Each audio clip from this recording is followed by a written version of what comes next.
Good evening. See who all logs on.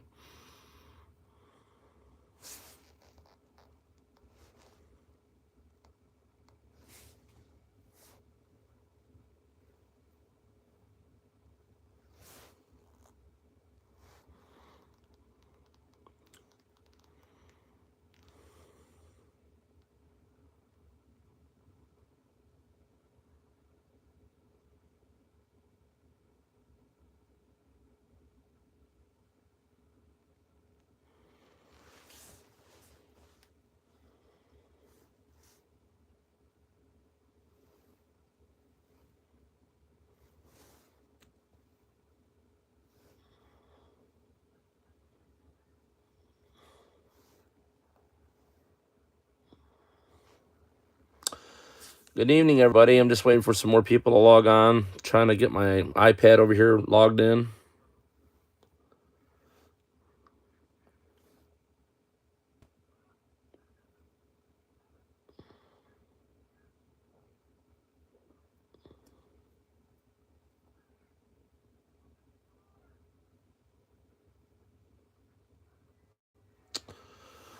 Good evening, everybody. I'm having some difficulties with my iPad, but because if you guys ask a question, you have to ask it twice because I don't know why this iPad's not working or functioning correctly. So I'm gonna try closing out a bunch of apps and see if that helps.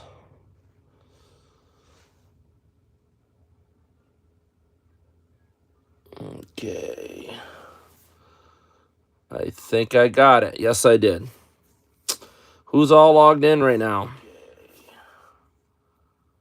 I think I got it. Yes, I did. Who's all logged in right now?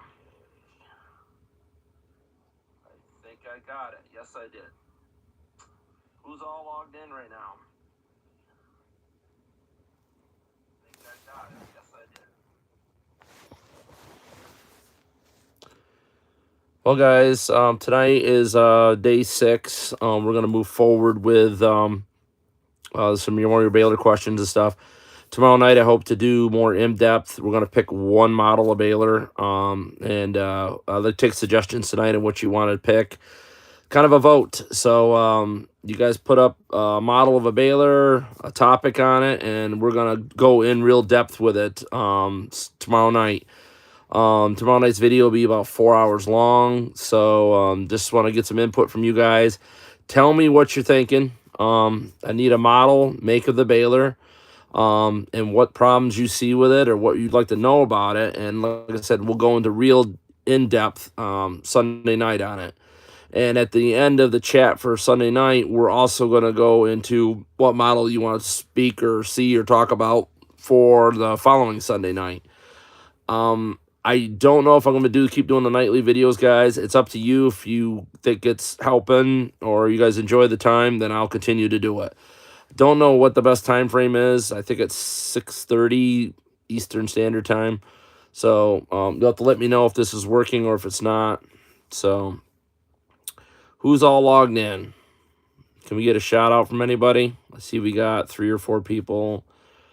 I don't get it. The iPad says I got 4, and this one says I got 3, and then it goes to 5, and it drops back to 3. So really ain't figured out how. I know how many people are in here or are actually on the YouTube live chat part. Guess it's part of growing into it, I guess.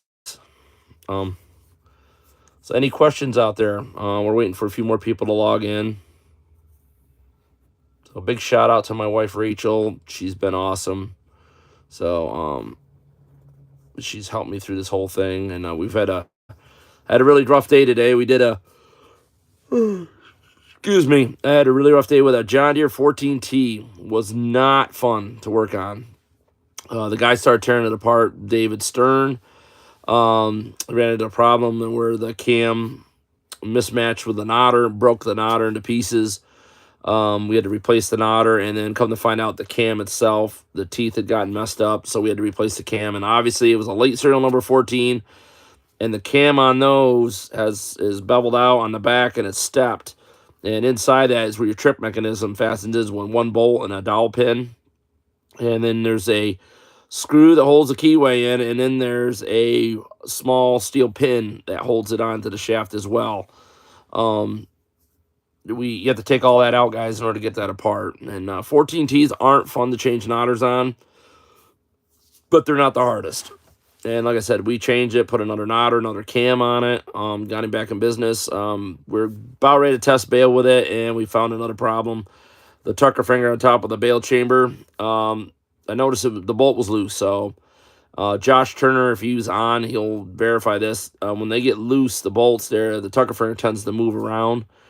And what it is, I tightened it down, then I couldn't move it at all, and it was apparent that the bushing that goes in between the tucker finger and the washer and the bolt, or the nut, is gone. So when I tightened it down, it just locked the tucker finger up. So that's why somebody had it loose. So we got a parts baler. We're going to rob one of those out, and then we're going to test it this week, and I will have a video for you to upload on that when it's done.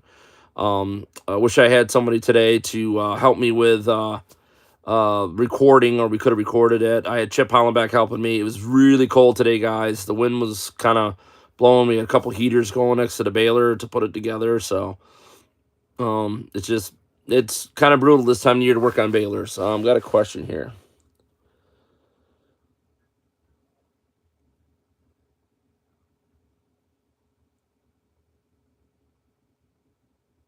The twine tensioner, more than likely, if they're lined up, they're identically the same.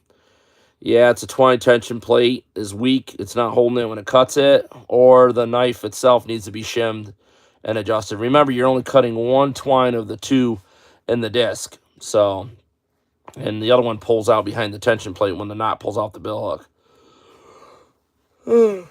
Excuse me. Boy, I'm tired. I'm fatigued today. Just the cold weather really wore on me, and I didn't sleep real good last night. So, twine tension plate inside there, the original international ones get weak. I haven't seen them last more than 5 years, brand new ones, and they get fatigued because the twine's always pushing on them, and they just get so they just don't hold tension on that twine no more. That's why I made mine a couple gauges thicker. Mine kind of suck to install because there's so much tension, you almost need a second person to help you install them to get them shimmed in. But once they're in there, so far we're on the second year of them, guys, and it's showing no signs of like letting up or failing. So it's just a kind of a pain to get them installed the first time. I kind of think the next batch I do after these are all gone, I think I'm going to drop it down just one more gauge less, so that one person couldn't put them in, unless everybody likes that, where they fight with them a little bit to get them in. But once they're in, you really don't have to mess them with again. So with a razor blade, we can change it out right inside the knot, or there's no real reason to unbolt that again once you get it installed. And like I said, the new grade 8 bolts I sent with it make a big difference. You don't have to worry about snapping them off in those castings, like so many of the other ones like to do.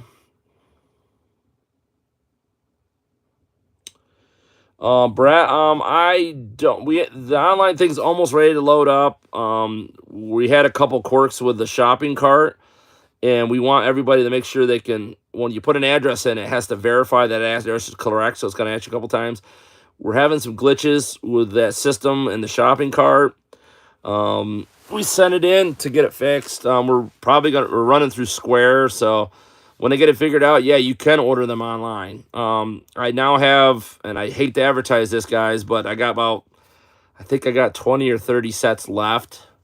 Please don't overwhelm us. I want to save some of those sets for the American farmers here. Everything, like 90% of the orders, guys, have been going overseas, Australia, Europe, lot going to South Africa, Africa. I have no trouble sending them overseas, guys, but I mainly did this update to help my fellow American farmers. And it's like I sell out quicker than I can get it to them before they call in to actually order them. So, like I said, I'm having more sets made. It's just the manufacturer only releases so many to me. And I have picked up on a couple of flaws they had on one. I sent it back, and obviously they'll have to redo it. But other than that, the kit's been pretty good. I got all the other stuff. I got the bolts, the shims. Got the blades already. I just need the actual pieces. I need the tensioner plates, and I need the knives themselves. So it's a slow process. Got a great person working on it that gets me the parts and pieces. Huge shout out to him because I wasn't getting anything and now I'm getting something. So that's something to be said for. I'm a Yankee. Awesome. Well, I am too. So, yeah, I felt bad. The first batch guys came out. I had 100 sets of them. They were gone.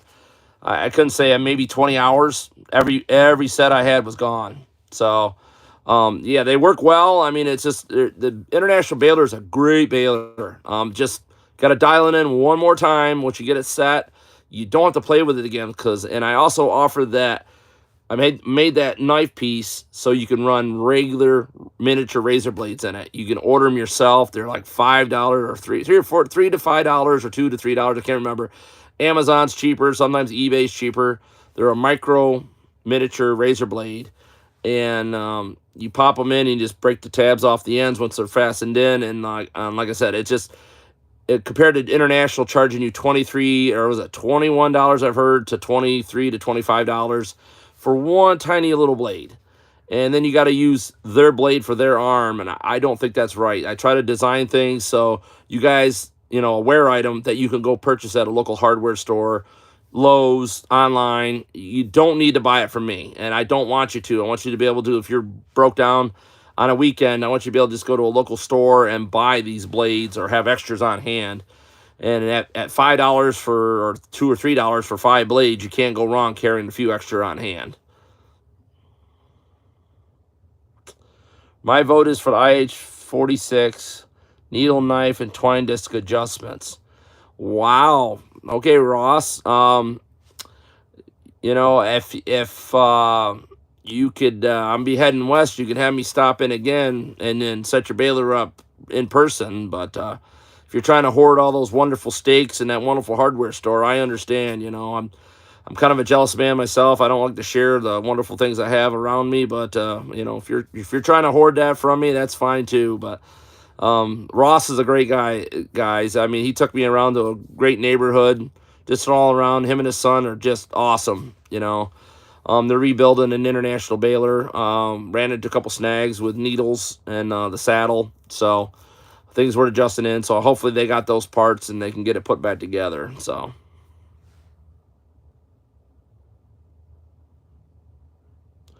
Yeah, it is, Brett. I mean, the 46 would do the same for you, and a 37, as long as you put on the feed forks, if you notice there's an adjustable rod on the top there, if you take off the two double straps they have on the 37 and put that off a 47 onto a 37, you pretty much got a 47 baler. There's not much difference between them other than, I don't know, they kind of made it a little cheaper. Most of the 47s came with a pickup gauge wheel for holding the pickup head. 37s didn't. You could order it and add it onto it. So, free range boiler chickens in the freezers. Well, that's nice, but that place you took me for the steaks was absolutely spot on. So, one heck of a place. It was fresh cut meat, and it was just really, really, really delicious. And the hardware store, I love the company there and the chit chat, and to know that the old hardware store was used to be an International dealer was like icing on the cake. It was just really nice, and it's an old the hardware store is a more old setback thing, guys. You walk in, it's got the old wooden bins, and it takes you back to the 40s and 50s when hardware stores used to look like. So Ross could tell everybody where it's located, the name of the store. I recommend highly you go visit it. And it's just a great little hardware store. Show some local people some support there. The gentleman, I think, is one of the original owners or part of the original owners. But it's just a nice story to hear about the International dealership, and then they switched over to the hardware store, and that it's still kind of the original building, and it's just really, really nice inside. Takes you back, and I say, spend some money there and support these people that are keeping these businesses open. You don't have to go to Lowe's to get good quality stuff. This gentleman knew his stuff and knew where everything was in the store, which kind of put you back there. The call for the kits Monday, like say, usually my wife's near the phone around 10 a.m. to like 1 p.m. After that, it's usually boxing up orders, and it's like just get over when I'm answering emails. like I said, guys, remember I'm now working with New Holland Binghamton in Vestal, New York, off of Old Vestal Road. Um, I work for my best friend Paul Barber now. He's the owner, going to be the owner of it. So a lot of my time's tied up there, but the girls still call me and ask me like if this part's correct for this baler or that baler. So, but tonight, guys, it's like we're taking a vote for tomorrow. So, you guys need to tell me what model, what you want to talk about for. We're doing a 2-hour segment tomorrow. If it's John Deere, the model, what you're looking for. You got to get some votes on it. So, if it's inconclusive, then tomorrow night I will just pretty much make it another video on a few topics and go from there. But if we get majority of the people agreeing to one model of baler, what they want to know about, we'll walk you through it. So it's kind of nice if people could be in person because it makes it easier for me. Some of my balers have gotten where I got most of the snow and stuff off them, so we can actually do a live video with them. But some of the models you guys might pick might not be buried somewhere in the shed. And right now, with us having a little bit of a thaw, it's kind of greasy out there. It's kind of muddy, nasty. I mean, tonight's getting kind of cold, but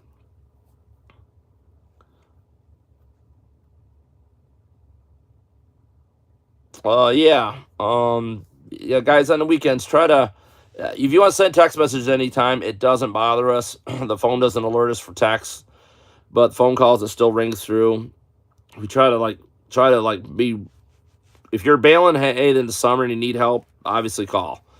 It's by chance. So we got Colin 24T John Deere baler. So we have a 46 International, and now we got a 24T.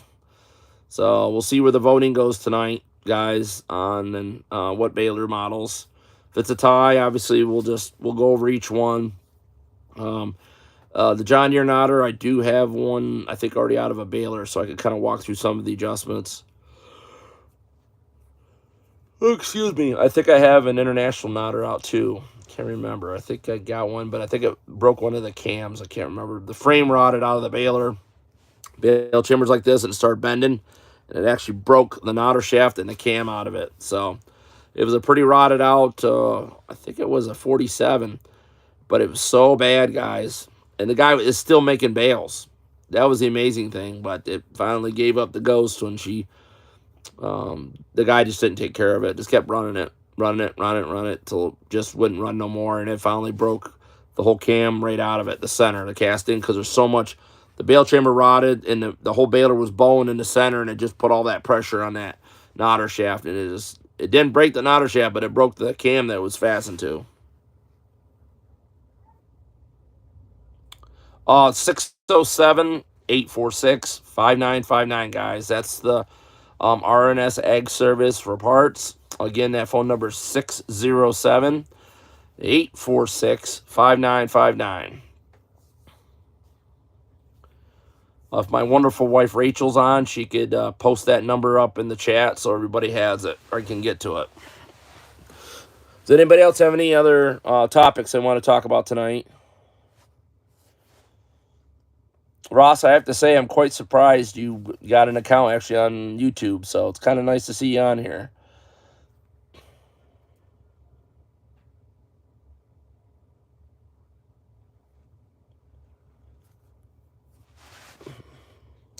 Checking messages, guys. I think I can put that number up here. I think it's working. I don't know. Let's see. Tell me if it shows up or not.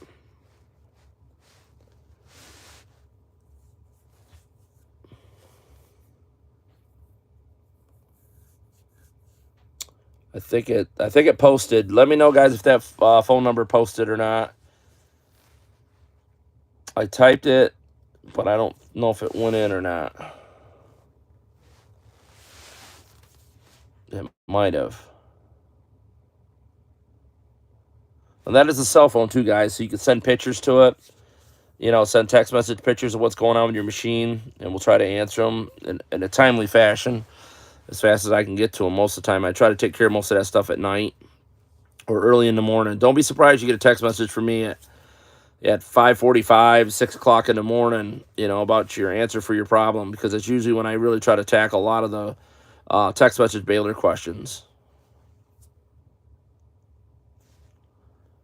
Anybody else got any questions?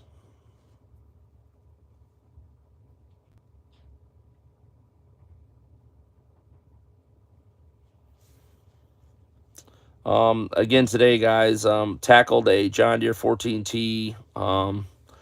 The gentleman had a hiccup in the baler. The nodder and the cam got misaligned and it broke the nodder half. So we had to change the nodder half out. He tried to do it on his own. He got it partially loose, but just couldn't get the cam pieces off, and we had to separate them, pull the keyways out, knock roll pins out, take that screw out, and it was a lot of work. And then when we got there, I had brought a nodder half with me, and surprise, surprise, the nodder half was cracked. The one I had thought it was a good one, it was cracked. So we had to drive all the way back and head back and get another one. So a big shout out to Chip Hollenbach. He went with me today. We had to drive all the way up to Watkins Glen and drive all the way back to my parts yard, take one out of a baler, which thank God this baler, even though it was rotted out and was like parts machine, the nodder came apart really, really easy. So we were able, I think it was 8 minutes we had both nodders out, maybe 10 at the most out of this 14T. Pulled them out, pulled the keyways out, and I think everything just slid back and forth beautiful. Big shout out to Free All. That's my favorite penetrating oil. I like Zep 45 as well, but it seems to be harder and harder to get a hold of. But Free All. AutoZone used to carry it. I don't know if they still do or not. If you guys want some of that, let me know, and I can send you a can of that with your order.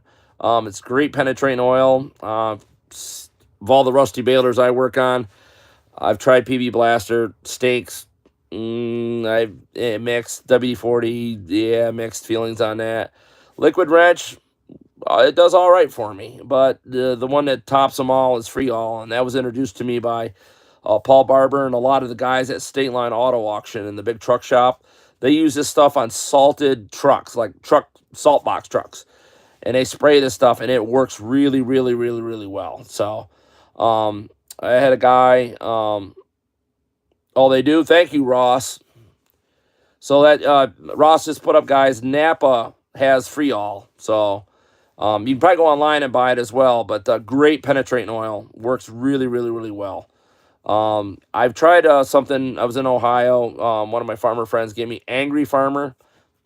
It was all right. It wasn't like over the top, but it was all right. But the Free All seems to be. It doesn't stink like PB Blaster. It's not like it does has a smell to it, but it's not as rank as like PB Blaster and some of the other ones where like it'll just nauseate you all day long. So Free All kind of, I don't know, more of a mild odor to it, I guess, but it just works phenomenal on loosening rusted stuff up. Really penetrates well.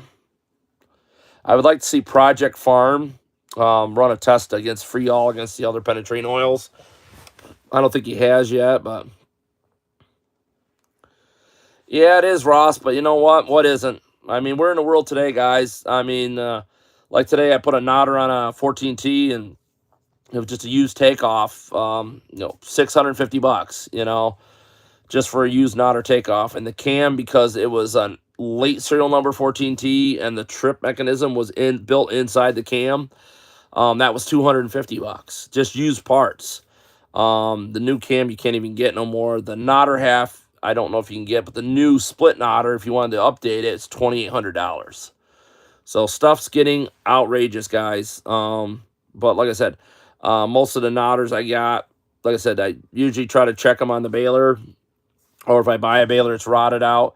I usually could put new bill hook in them, brand new knife on the wiper arm, some new pinion gears, and they're ready to go. So. But a good used takeoff, you're probably looking, I mean, some of the parts places I've called, like Wangers and Myerstown, they were way over $700 for a good used nodder. They said it was working, but whether they actually tested it or not, that's the next thing.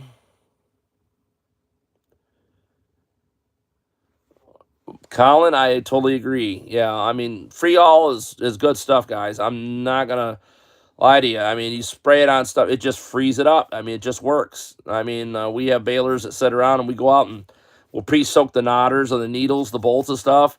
and you go out the next day and they come apart. I mean, it's not hard. They come apart fairly easy. It works really good as like kind of like what you should do WD-40 with, like spray on hinges and stuff. It works really really well. So I like the Freol on my door latches from my vehicles. It seems to work good. Spray it in the keyholes, stops that key from not working when it's really really super cold out.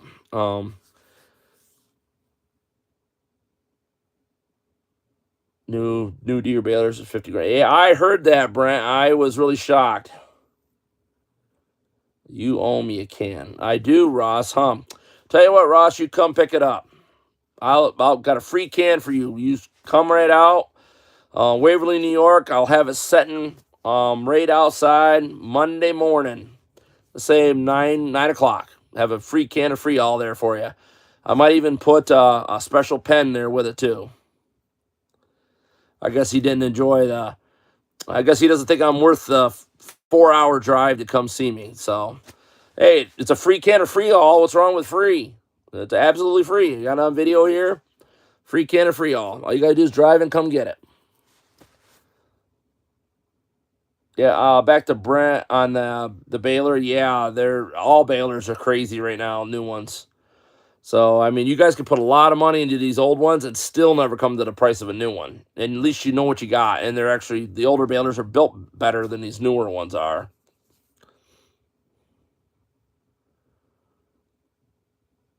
Well, is there anybody else got any questions? I see we're getting up. We got 10 people in here now. A shout out. We've got 4 people that have showed up. So who else is logged in tonight? And if you got questions, what model Baler do you want to talk about? This is what I'm here for, guys.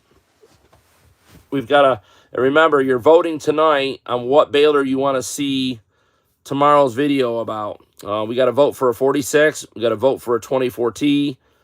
Come on, guys. Let's get the voting going on here. Like I said, this is the whole point. If we're tied, we're going to do a little bit of both. So tell me what works for you. And I should be loading. I think I'm getting into the international videos on my phone from years ago. And I'll start uploading some of the videos on. And it shows some of the adjustments on the knotters.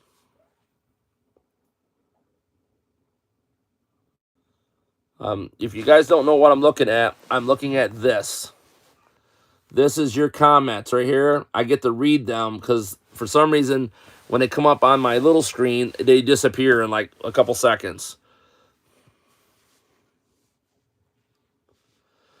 The 4900 is actually a pretty good baler, but you gotta rebuild the pickup heads a lot, the bearings and the track, and the stuffer bearings that stuff the hay up.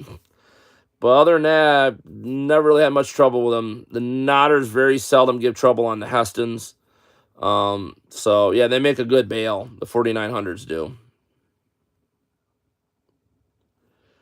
Yes, they are. That's another benefit, guys, to most of the balers pre 1970. I mean, not the big squares, obviously, but the little squares. If you notice, they just last and last and last, and a lot better steel back then. They hardened it some. The balers were built better. I mean, they had thicker bale chambers and stuff. And today you're getting tin. Isn't it great? You pay, what is it, like I said, about $50,000 for a baler that's fully loaded with everything, and you get tin. Or you can be like some of these round balers now, and they got plastic on them. So just what you always wanted to buy. You know, $60,000 piece of KB toy round baler. So I just wish they'd keep steel for shields and stuff, guys. This fiberglass, I'm not a fan of. Love my Claws balers. I don't care about the fiberglass sides. They break, crack, and they're super expensive to replace.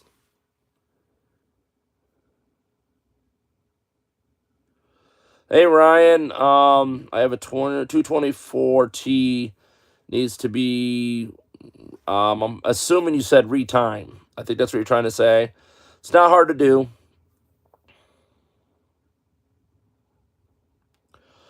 Well, Ross, you technically need some horsepower to run that big baler. That thing is heavy. I mean, I haven't seen anything less than 200 horse on them 4900 Hestons, especially on side hills in New York or Pennsylvania, because you're going to get shoved around. That baler's not light. So, and they will not do baleage. They don't like baleage at all. So there's that too. But I don't know why they're cheap, but they're a great baler for dry hay. So like I said, there's a couple in our area, and I've seen nothing wrong with them. I mean, they have a fairly good capacity to them, and um, I just don't. They doing baleage is not something they do. Uh, Trying to remember exactly what that one. I know. Remember, a guy had trouble with one. I can't remember. It wasn't nothing to do with the knotters. I think he had to replace the stuffer bearings a few more times because he was buying cheap bearings and it wasn't lasting a full season.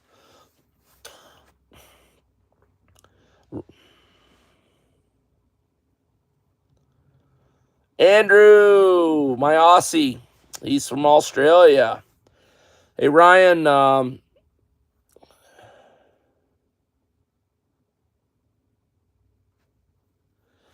Ryan, it's not a problem. Where are you located, Ryan? Remember, I am traveling the second week in March, starting from New York. I'm going across 86 to 90, across the upper part of Pennsylvania into Ohio, straight across to Indiana, Illinois, and then start heading north through probably Wisconsin, or if not Missouri, Iowa, Minnesota, North Dakota, South Dakota.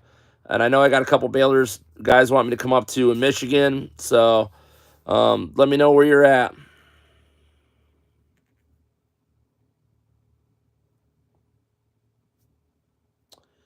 Middle Tennessee, Ryan. Guess what, buddy? You're in luck. I got to go to Tennessee. So on my way back from out west, I'm basing out this next time, and I was this last fall. I was in Knoxville, Tennessee. It's kind of up in Maynardville a little bit. I went southern Knoxville. I was working in that area, and then I was right outside Murfreesboro, really close to Nashville. I did quite a few Baylors in that area, some John Deeres, some internationals up farther up north. So I will be traveling. You need to get a hold of Rachel Larrabee, my wife. Call the number 607-846-5959. You leave a deposit with her, and it's to cover travel expenses to get to you. And we need pictures of your baler. And if I need to bring parts, or if you can get parts and have them ready when I get there. So probably retime it, change a knotter, maybe 3 hours if you're lucky, maybe a little more. I doubt it, unless you really bent something or broke something awful. It shouldn't be that bad. Parts for the 224 is the same as the 24T. So if you find one of those balers for parts, the knotters are identical. They'll literally unbolt and bolt back in place. The only thing different is the end where the needle lift goes on. That dish is a little different.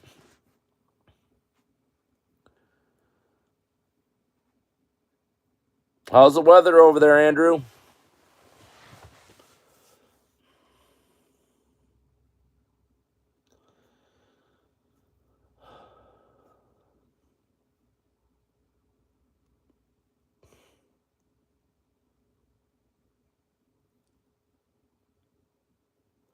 Oh, I bet. So, Andrew, I wonder when you're gonna buy me my plane ticket to go over to visit you guys.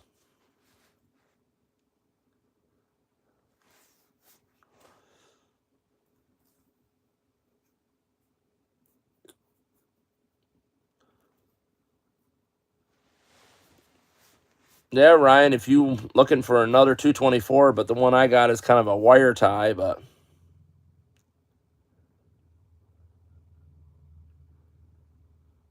oh, you're not far at all. You're not far at all. Yeah, I was just out in that area literally from November to middle of December. I was only planning on doing like maybe 10, 12 Baylors. I ended up doing 33 from Tennessee to North Carolina to Virginia. So you guys kept me busy, hopping on my toes. When you win the lotto, well, that isn't very nice, Andrew. I can't come visit you guys. You know, I think a boat ticket's going to be a little too long for me to go.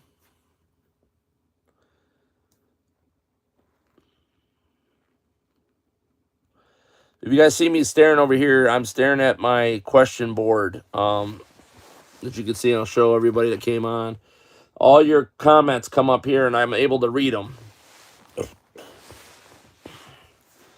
So, what's everybody's vote for this coming Sunday? We've got one vote for 46 International, and we got one vote for 24T. Because this Sunday, whoever gets the most votes, that's what we're gonna do the topic on.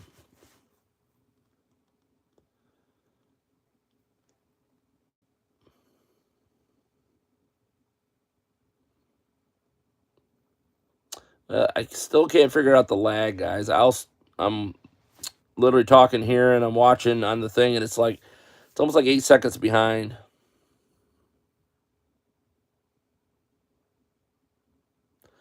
Andrew, you're welcome to. I'm getting ready to do a tour, buddy. If you want to join me on the tour, anybody wants to visit with me or anything, remember I'm leaving like the second week in March. Tell me what town you're in, where you're gonna be close. If I'm close to it, I'll meet you somewhere for breakfast, lunch. I'll shake your hand, chat with you. I'm just a person, everybody. I'm nothing special. I have a wonderful ability that God's blessed me with to be able to fix balers for guys. I enjoy what I do, fixing them all the time.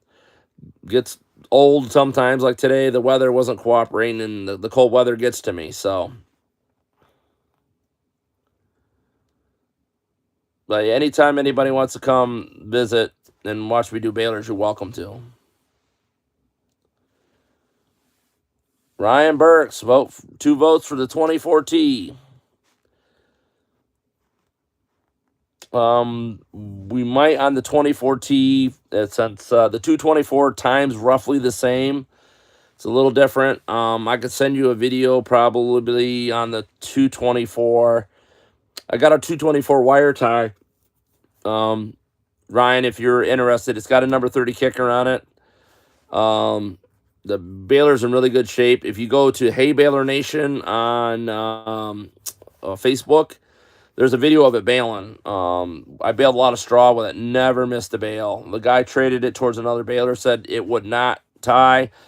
It was a broken $12 spring, pretty much. I think it was $5 aftermarket, but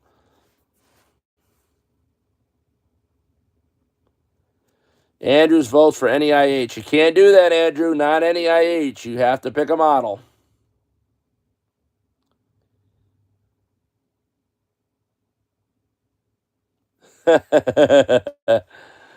Buy you a lottery ticket. Mega Millions, right?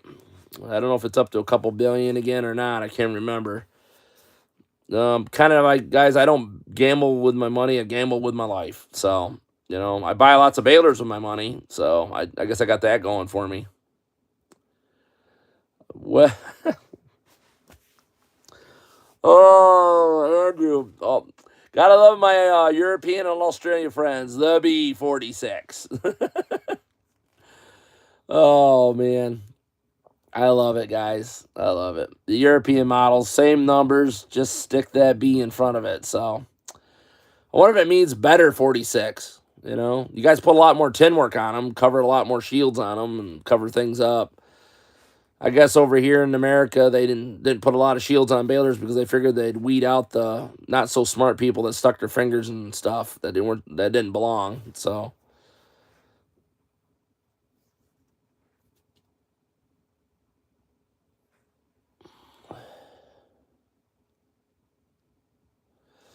No, we don't. And it's weird because the only differences I see from the American models to the European, British models, whatever they are overseas, is they put more tin work on them. They cover the shaft up going up to the top for the thing. They cover the flywheels up. I mean, any exposed areas are covered up with a piece of sheet metal. I mean, they're just like enclosed more. They're the same baler. I mean, really no difference in them. So.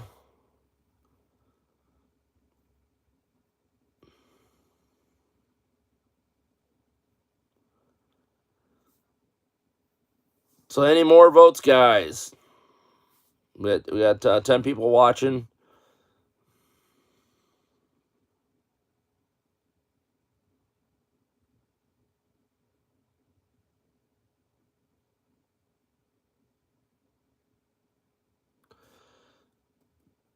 Tin work.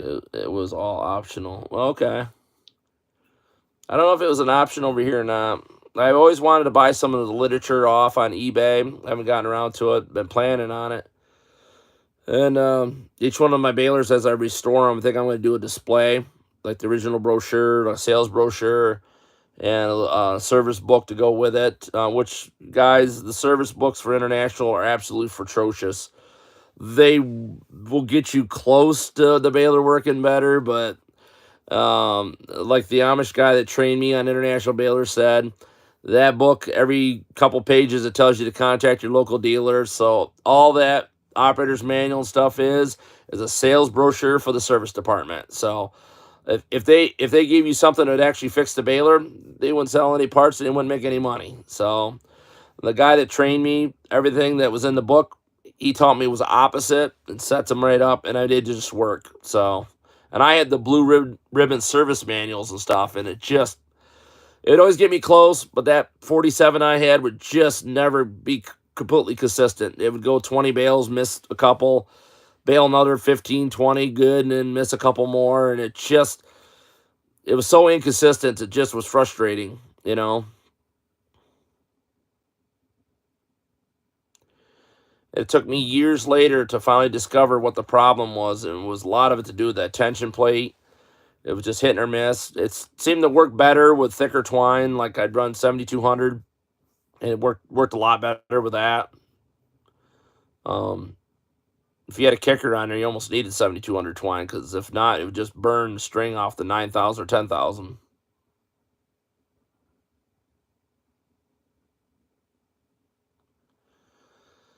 Yeah, Ross, that's the problem, and John Deere's the same way. Like the way they time their balers. So if your baler gets like one or two teeth out of time, you end up breaking the needles.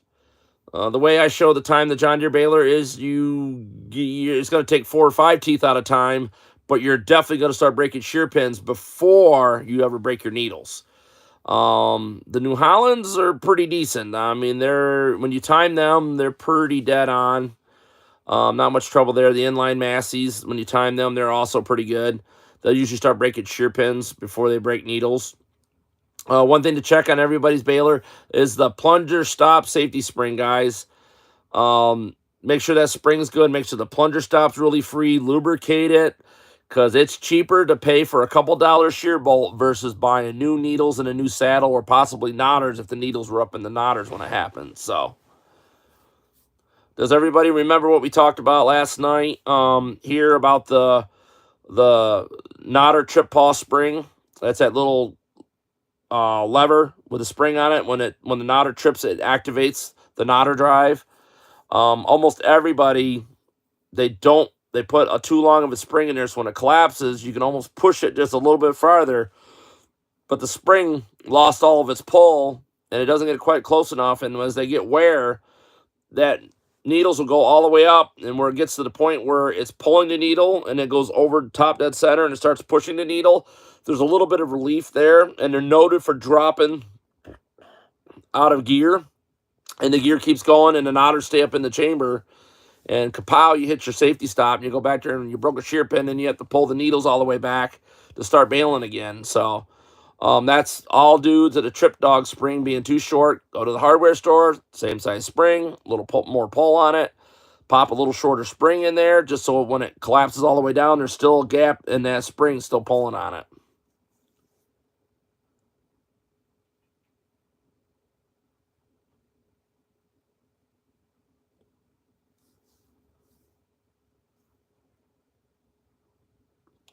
Colin, I'm trying to read the messages here, guys. I swear it did it on purpose with the manual. Well, guys, this is the whole point. Is I want you guys to get educated that the books they give you, you have to understand something. This is the company that sold you the machine, and they want to continue to sell you parts, and they want you coming into their shops.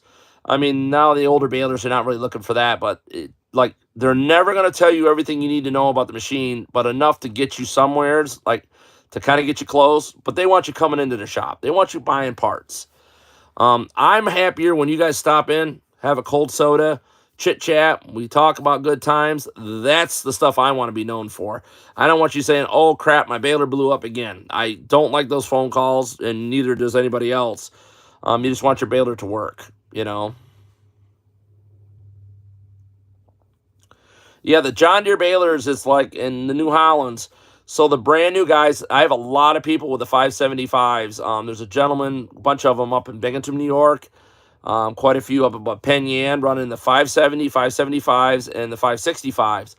The spring on the Nodder trip is too long, and New Holland won't correct it. So when it pulls when the trips, it pulls that little trip arm into activation. You can literally collapse that almost an eighth of an inch more. And I have so many New Holland people that the plunger stop spring breaks, and they haven't checked it in a while, and they break a set of needles. The New Hollands seem to be the last 3 years. It seems to be a really bad problem. I started running an aftermarket spring on there and cured them. They don't hear from them. Of course, we put new plunger stop springs, so if it ever does happen again, because stuff does break eventually, guys. If it ever does happen again, it actually hits the shear pin that time. But John Deere's do it, New Hollands do it. The inline Massey's not so much. They actually got a decent spring setup, so when it collapses, the spring still got some pull left to hold that dog engaged the whole time during the tying cycle. So, just wish these manufacturers. I think they deliberately designed this stuff just so they can sell parts. Because some of this stuff shouldn't happen the way it does. And like I said, the plunger stop spring on a 575, they seem to break a lot of them. So I don't know why. They should hold up better, but they don't. Any other questions, guys? We're getting close to the 1 hour here, Mark. I got some votes for 2 balers, so we got some votes for some 46s from 24Ts. We got 10 people logged in here. Whose votes for what? So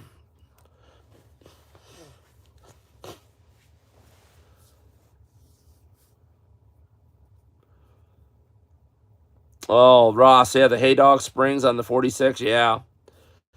You can literally go make your own. Ross will tell you it's no secret there. International gets a huge amount of money for these little tiny compression springs. They're not tiny, but they're good sized compression springs. You go to your hardware store and you get ones a little bit longer. You just take a grinder and kind of shorten them down a little bit. They pop right in. They work perfectly fine. So,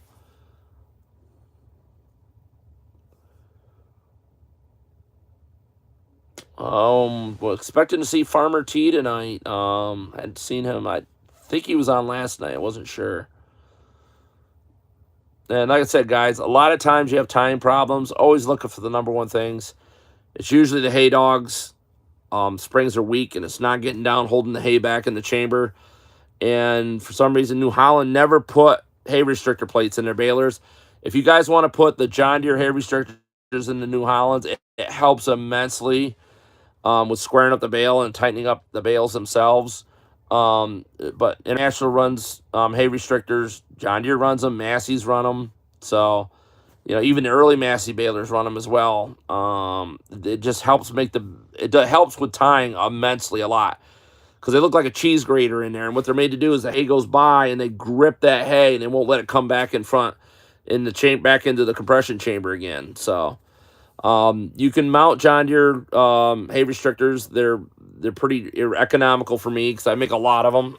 I get them made down in Lancaster County. So, like I said, they work. I put them in New Holland balers, and they help a lot with bale formation.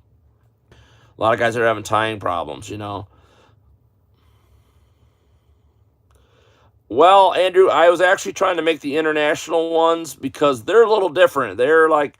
So International made their hay restrictors like it goes against the side and they come out a little bit on the bottom and top. I found those bottom and top little one bubble hay restrictors didn't make much difference. So yeah, you can pop in a set of the John Deeres, and they already have 4 holes for a John Deere, but you could just use the original holes, the International, and just drill through the chamber and put brand new bolts in it. I mean, you can make them fit for yourself. But yeah, like I said, the Internationals kind of helps to have hay restrictors in there. That's why they did so well when they did work. But like I said, I put them in the New Hollands, the 575s. I put them in a lot of the 316s, 311s. I put in a couple 275s. It squared the bale up a lot in that baler. A lot. You take those hay wedges out and pop them restrictor plates in there. And guys, if you want to, you can put them all the way down the bale chamber, and it takes a lot of that back pressure off that bale chamber if you do that. And they're steel, and it'll wear that before it wears your bale chamber.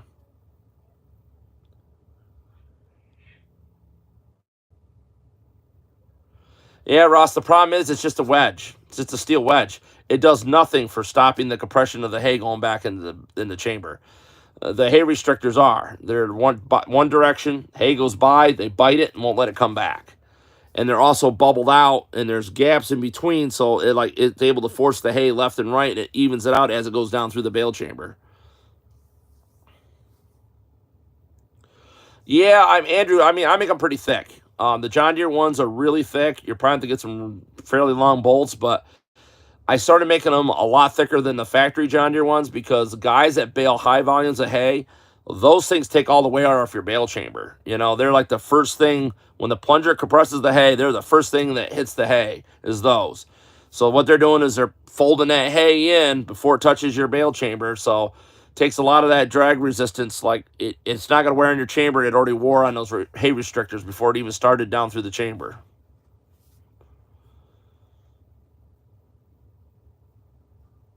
Like I said, they work in all balers, guys. You could drill the holes, mount them in yourself, or set the plate in, put something up against it, and drill from the outside through, and drill right, make your own holes into the hay restrictor. So,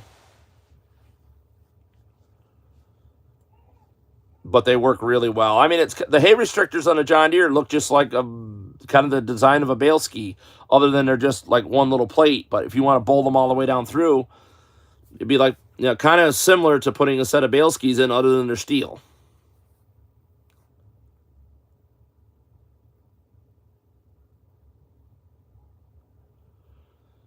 Um, if you there was different springs for the New Holland balers. So even on my old 77 New Holland, they had a hay spring and a straw spring.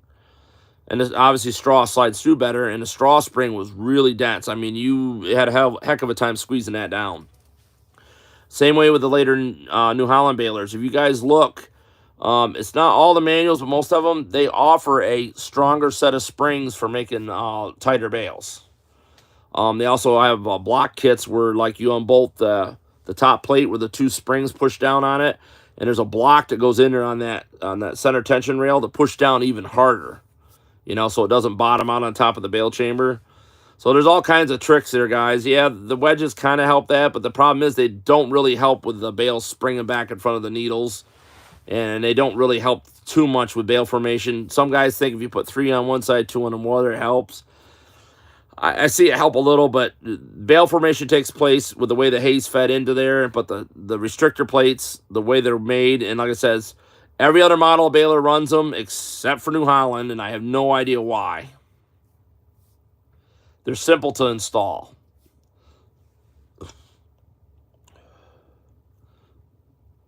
I had Parmesan chicken tonight, guys. My breath is this rancid garlic smell. Completely rancid.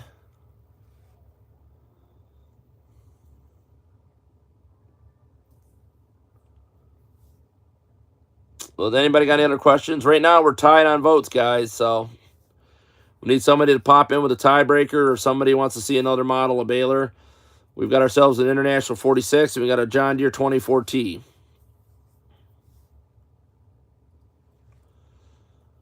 I think it's time to bring Ross over to the dark side. Time for him to get a John Deere baler.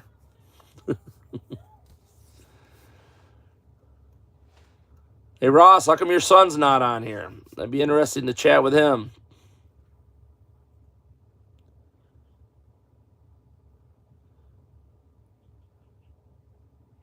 I wish this, when the questions were coming up, I wish you'd tell me how many minutes you guys had answered their question a while ago.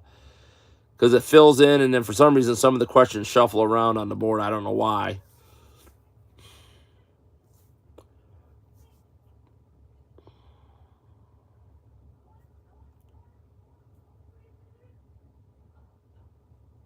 Oh, wow. Okay. Well, he could take a break for an hour and chit-chat with us on here. Nobody's that busy, Ross. Come on now. Look at me. I got a family, I got 2 kids, and I still make time for making more time for you guys to bring you guys up to speed, hopefully educate you. You guys can help somebody else work on their machine.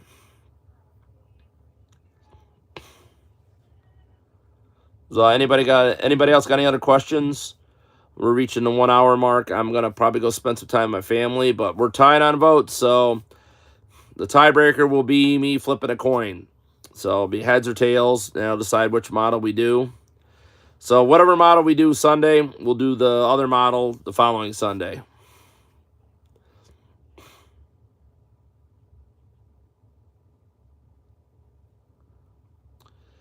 There's one thing about that feeble old father. I don't buy that. That man's got some spunk in his step, and he's got a lot of life left into him. So, you know, God's right behind you, brother, and He's helping you through all this. And like I said, you're upbeat. I had a lot of fun with you when I was out there. So, uh, I would gladly add you onto my team anytime to help me out. H 440. Wow, Andrew, you're just not holding back the punches. The green guys are going to come after you. It's going to be like a wave of the Incredible Hulk, you know.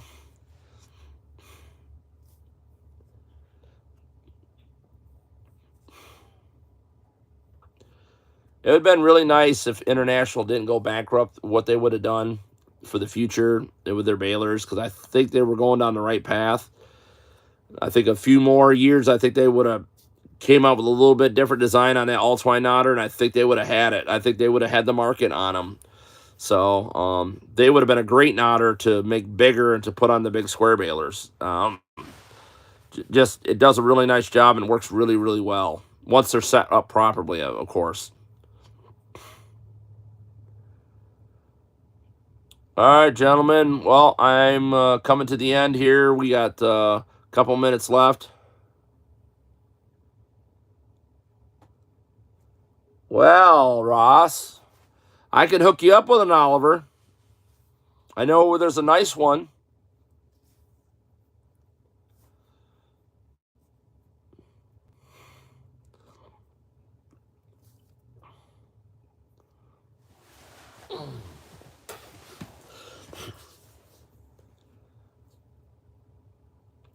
Don't knock the green balers. I mean, Ross. I mean, they're a great baler, but I'd rather see you with a 77 New Holland. Guys, remember, 77s are a non-timing baler. If you're not a mechanic and you don't want the headaches of having to time a baler, that is your baler.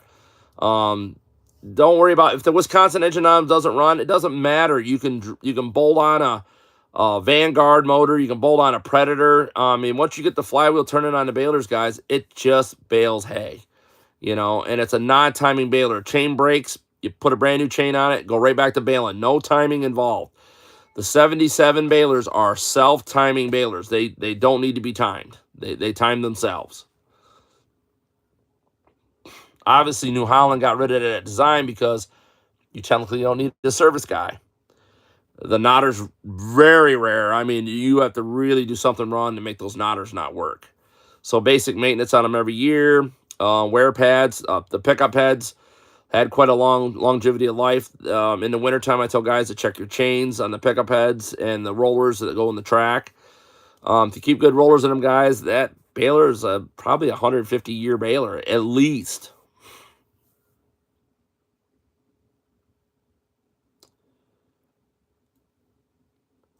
Ross, I bet she still has it. I would go back in a couple months and shoot the offer that, I know you wanted to offer him on it.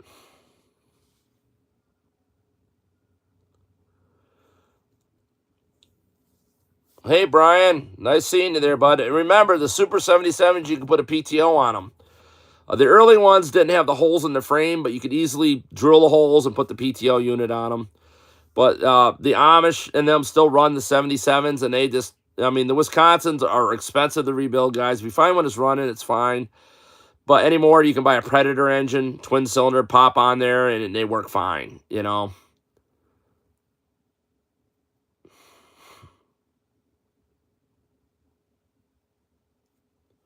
No, I haven't yet.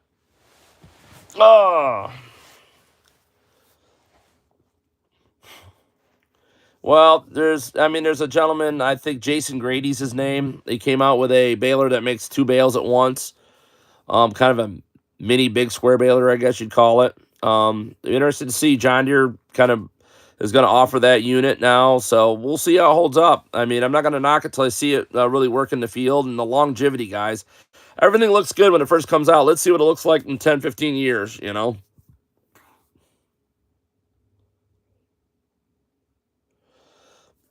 Yeah, Brian, I mean, hey, I've got some Wisconsins. They're great motors, but boy, when they, guys, there's a secret, okay, guys?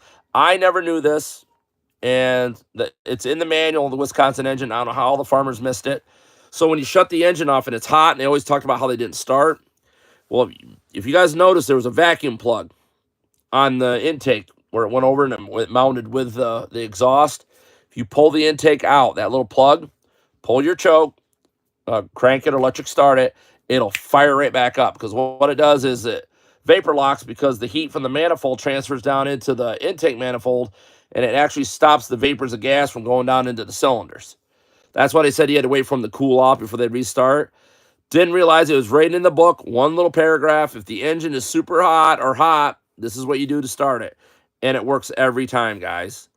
But the Wisconsin engines are also made for leaded gas. So anybody out there running leaded engines, my secret to success for my older international tractors and the Cubs and all them is I run a bottle of the two-cycle no-smoke additive, the two-cycle oil. I think I put one bottle with 10 gallons of gas or 5 gallons of gas, the synthetic no-smoke stuff.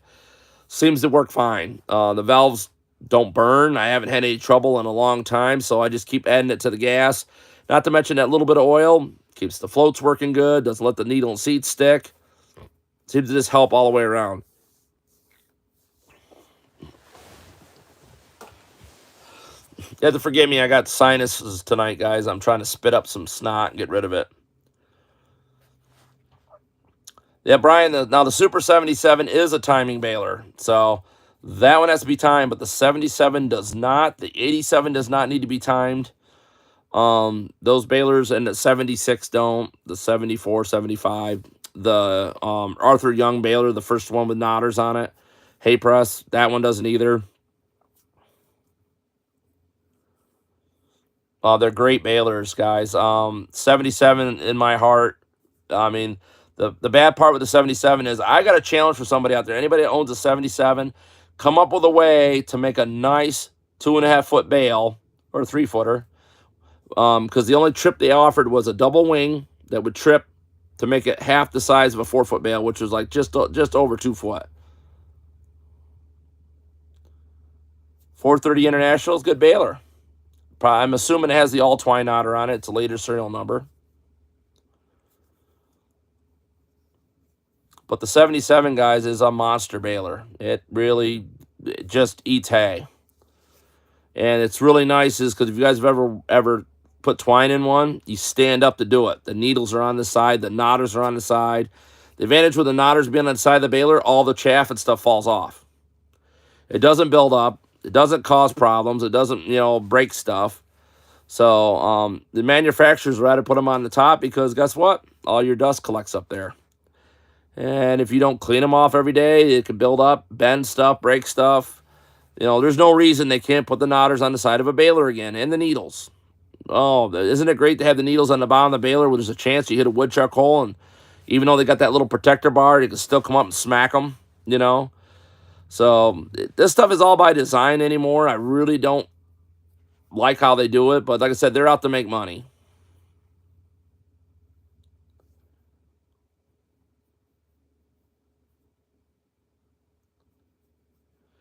That's the governor weight's going bad, Andrew. He needs to get that taken care of quick because it's either the pins are wearing in the governor, and that's right there at the top of the motor. So in the V of that engine, okay, if it's a V4, right in the V of the engine at the top, there's a little oil line going to that top, and that's the governor case at the top with the arm coming off it that goes to the carburetor. I had one doing that, and don't do what I did. Mine, the weights came apart and the motor went wide open. Thank goodness I was standing there and was able to hit the kill switch but the pins on the weights start getting wear into them. You can buy new pin kits for it and some new springs for the weights, but I'm surmising that's what's going on. His weights in the governor, or probably he never checked his oil line. It hasn't been getting oil up there, and it's actually wore the bearing out, that slider for the governor weight itself. Probably it's a Wisconsin, might be a VE4. If it's a 2-cylinder Wisconsin, it's about the similar governor, just smaller, and it's on the side of the engine.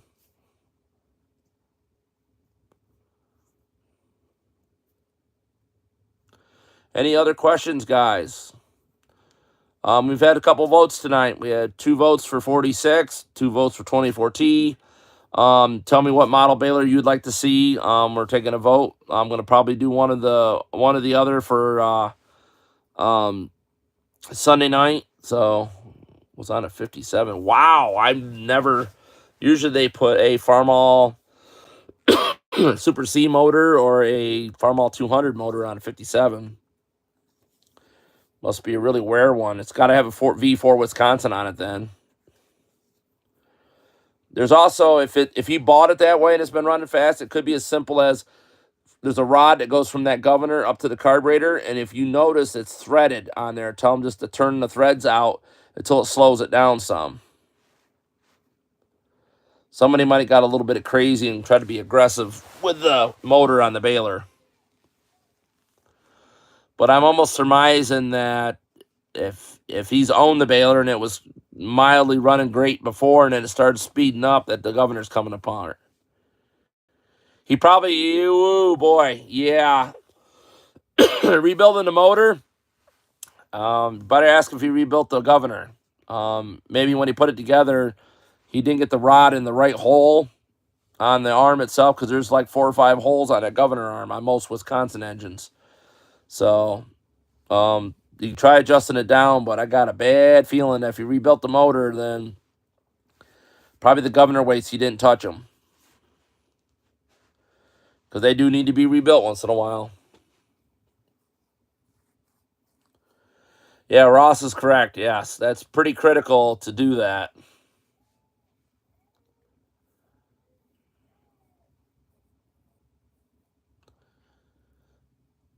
I imagine if you rebuild it, you got to pull all that stuff off there anyways. Oh, wow. That's a 6-volt voltage regulator. Can't remember. There's a gentleman in Pennsylvania that I'll have to see if I can dig the number up. He sold Wisconsin parts. So, yeah, you should be able to rebuild that, or you could pop another regulator on the top. It's just a 6-volt regulator. It's all it is. Tell them, I mean, any regulator off an early Farmall would work. Any regulator off a 4.9N would work. That 6-volt generator.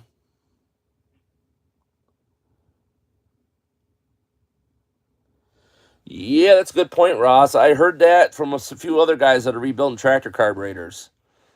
They don't get the clocking on when they pop that piece on for the butterfly for the carburetor for that bell crank.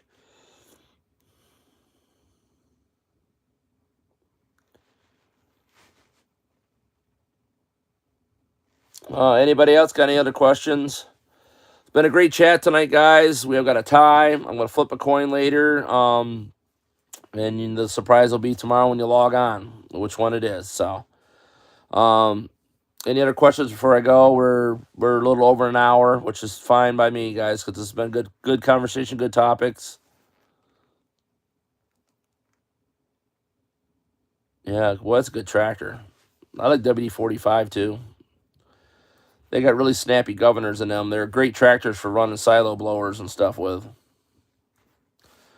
But anyways, all right, guys, you have a great night. Awesome seeing you all. Like, subscribe, share the video with other people. Let them know tomorrow night I'm going to be deciding between the 24T and an International 46. Whatever one I do, I'll do the opposite one the next following weekend. If you guys are enjoying the videos, the nightly ones, let me know in the comments. Share the videos. If there gets enough views, I will continue to do this every night, guys. I will give you guys an hour every night to ask your questions. try to get a lot of information packed into the videos to help other people out. Hey, Colin, nice seeing you guys. Hey, you guys are all awesome. So we're getting steps and steps closer for you guys knowing a little more about the balers you own and how you can help somebody else work on theirs. God bless you all. Have a great night. Smoke cookies. What is a smoked cookies?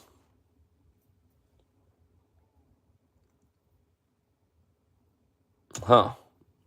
That caught me off guard. I don't know who that is, but all right, guys. Well, have a great night. I'll talk to you all later.